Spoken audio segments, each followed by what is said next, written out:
All right, ladies and gentlemen, no intro clip today as we are going over a very core basic setup for any Warlock main out there. We're going over this season's Sunbracer build. Heads up, there's nothing too crazy that changed from this season, last season, or really from any season since we started giving the seasonal Sunbracer build since like what, season 21 or something like that. There's only one real useful artifact mod for this season for this specific setup, and even then it's only good for the build because it's so overwhelmingly good by itself, and that is concussive reload, or aka this season's breach and clear. I know some people get sick and tired of using Sunbracers, but for other people it's still a very amazing S-tier Warlock build, and I just like to give the updated version for it each and every season. Also, if you never use Sunbracers and you don't really know the loop that I like to use is pop my heat rises by consuming my grenade, go to the enemy that I'm going to snap melee, snap, then Phoenix dive, and then throw my nades. That's the way I like to do it. That's the loop that I go about, and it works for me, and I enjoy it. Now, that being said, let's go ahead and hop into the breakdown. Okay, we're gonna move through this really quick because it is just a standard Sunbracer build updated for this season, and since this season is mainly focused on void and stasis related damage and abilities, there's not too much changing on the artifact to make our normal Sunbracer build stronger, but like we always like to do per season, here we go. We like to update the Sunbracer build just in case. So for the fragments, if you're gonna use it in the dungeon, 100% bring Ember of Ashes. This will almost guarantee that your incinerator snap does the job and procs your bracer so you can throw your solar grenades. Ember of Searing is really good for making a fire sprite and giving you your melee energy when defeating scorched targets, which is going to be all the time. The Sunbracer build, Ember of Singeing, same thing. When you scorch, your class ability recharges faster, and Phoenix Dive with heat rises is the core aspect of how you're going to proc your ×2 resto, and obviously Ember of Empyrean to help keep it going. And obviously you want to have Touch of Flame and higher end content so your grenades actually take care of all of the ads. I don't think anybody is surprised by this setup in our subclass for a Sunbracer build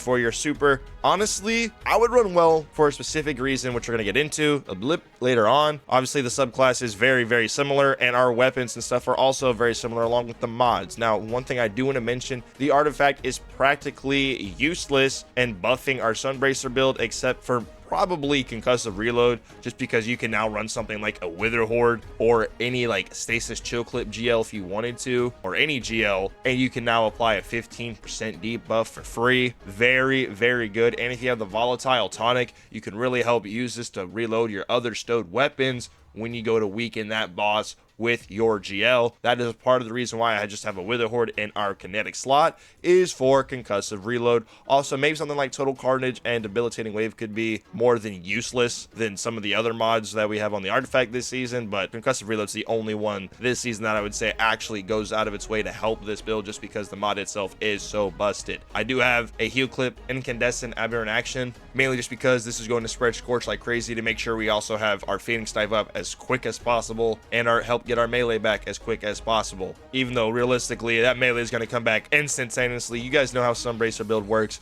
And your heavy, here's what I'll say about your heavy weapon. I have an edge transit on here just for like just holding a slot, but if you really want to be optimal, put a solar heavy here, okay? Put a solar heavy here if you want to be truly optimal. Apex Predator goes to work, and if you have a good roll of the Marshallin, go ahead, put that bad boy on as well, and then we'll go ahead and look at our actual mods on our armor, which are the least important. Siphon mods, heavy ammo finder mod, Ashes to Acid on our helmet, okay? Double firepower and momentum transfer on the gloves. Double concussive, any resist mods on your chest piece, scav mods on your boots, powerful attraction, special finisher, proximity ward on your class item. Since we're running a double special setup, special Finny is going to be very, very good here. Now, why do you want to run a solar heavy, and why do you want to run well? Well, very simple, because this season, Sanguine Alchemy got buffed absurdly. It's really good. We need to build a video on the Sanguine Alchemy already, as it now has this little extra part where you deal damage to marked targets, and you mark targets when you stand in any rift or any well of radiance.